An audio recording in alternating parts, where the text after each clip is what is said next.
السلام علیکم ورحمۃ اللہ وبرکاتہ۔ حضور نبی کریم صلی اللہ علیہ وآلہ وسلم کا حضرت ابو بکر رضی اللہ تعالی عنہ کو اسلام کی دعوت دینا۔ حضرت عائشہ رضی اللہ تعالی عنہا فرماتی ہیں کہ حضرت ابو بکر رضی اللہ تعالی عنہ اور حضور نبی کریم صلی اللہ علیہ وآلہ وسلم زمانے جاہلیت کے دوست تھے۔ آپ رضی اللہ تعالی عنہ ایک دن حضور نبی کریم صلی اللہ علیہ وآلہ وسلم کی ملاقات کے ارادے سے گھر سے نکلے۔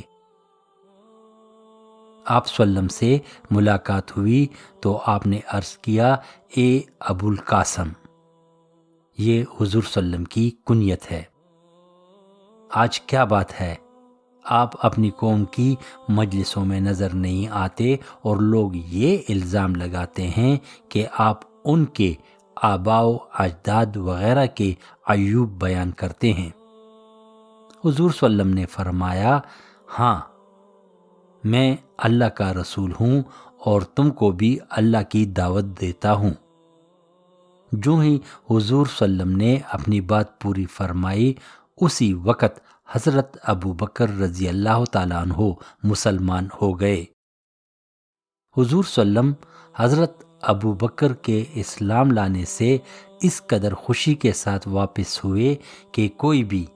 مکہ کی ان دونوں پہاڑیوں کے درمیان، جن کو اخشبین کہتے ہیں، آپ صلی اللہ علیہ وسلم سے زیادہ اور کوئی خوش نہ تھا۔ حضرت ابو بکر رضی اللہ تعالی عنہ وہاں سے حضرت عثمان بن عفان، حضرت طلحہ بن عبید اللہ، حضرت زبیر بن العوام اور حضرت سعد بن ابی وقاص کے پاس تشریف لے گئے اور یہ تمام حضرات مسلمان ہو گئے۔ دوسرے روز حضرت ابو بکر رضی اللہ تعالیٰ عنہ حضور نبی کریم صلی اللہ علیہ وآلہ وسلم کے پاس حضرت عثمان بن مظعون، حضرت ابو عبیدہ بن الجراح، حضرت عبد الرحمن بن عوف، حضرت ابو سلمہ بن عبد الاسد اور حضرت ارقم بن ابو الارقم کو لے کر حاضر ہوئے اور یہ سب حضرات بھی مشرف اسلام ہوئے۔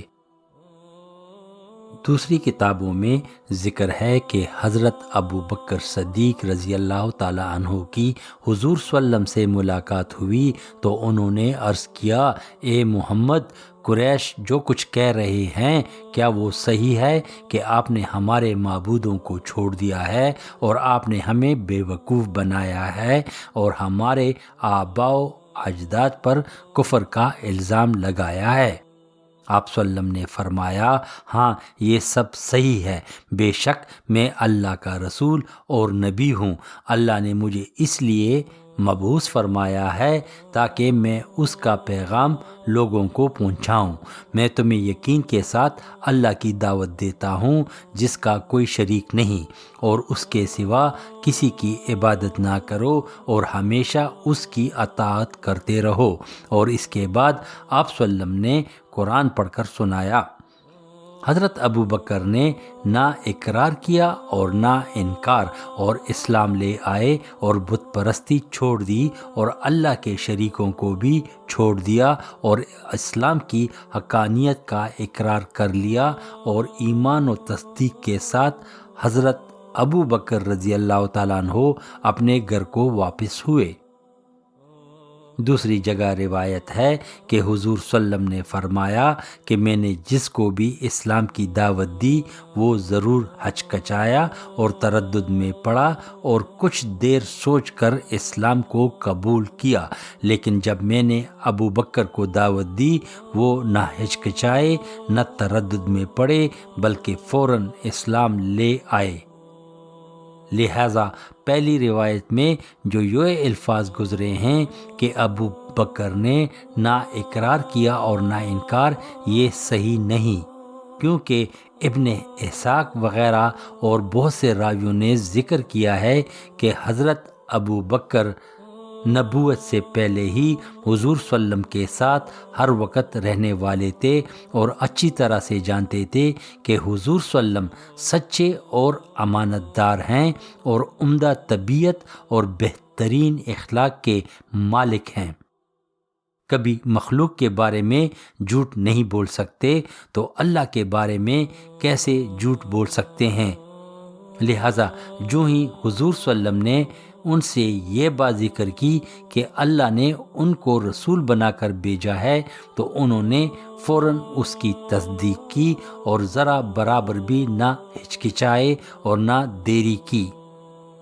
بخاری شریف میں حضرت ابو دردہ رضی اللہ تعالیٰ عنہ سے منقول ہے کہ ایک مرتبہ حضرت ابو بکر اور حضرت عمر رضی اللہ تعالیٰ عنہ میں کچھ جھگڑا ہو گیا تو حضور صلی اللہ علیہ وسلم نے فرمایا، اللہ نے مجھے تمہارے پاس بھیجا تھا، اس وقت تم سب نے کہا تھا کہ میں غلط کہتا ہوں، لیکن ابو بکر نے کہا تھا کہ یہ صحیح کہتے ہیں اور جان و مال سے انہوں نے میری ہمدردی کی تھی،